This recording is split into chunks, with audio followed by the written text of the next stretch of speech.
Softalo Pachat Hatunka Katanakao Sarakaraki, 6 de la mañana con 10 minutos. Su cambiato na caja otjaki pueden axatogetja. Asamblea Departamental, la Calapaz Marcani y Pereja Caneista Oyarkiwa. Félix Patsi Gilatasti, victimización o Kamahupach Uñast Easiña Munaraki, Haniwahu Paroja Kitis Huchanchkiti, Hupaja, persecución política, Nayaruja Arknakap Hetusa Sarakisa. Aniu kiti sa arknakiti sa sakiu hupak sa oyaraki. Ayukat kamawa, suru kiti na katatapi gobernación eriperirusti organizaciones sociales sa tapi hupanakaw onaktasi oyap haraki. Haniu tkhpanti persecución política sa sinauchahua oyap haraki.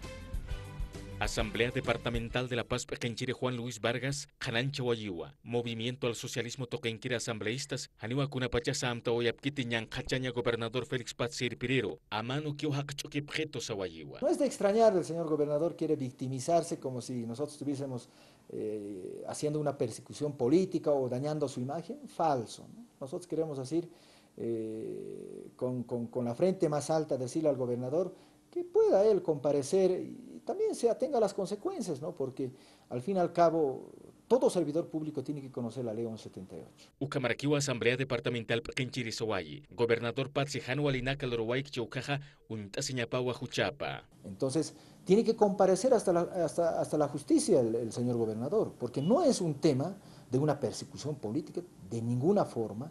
Lo conoce perfectamente el señor gobernador. ¿Qué hacía en Sucre el señor gobernador con esos bienes que corresponden o que pertenecen a todos los paseños y paseñas del Departamento de La Paz? No puede ser de que se esté dando ese lujo de utilizar bienes de la gobernación para fines estrictamente políticos. Maisa tocat jamasoro lunes al Guagua Fiscalía Punkunja, unlachtasuyapje organizaciones sociales que tenacateja catatapje gobernador Félix Patsir Pirero, Juchanchasa gobierno toquero utjatapa persecución política a La Paz Departamento Irpireiro. Basta la persecución política.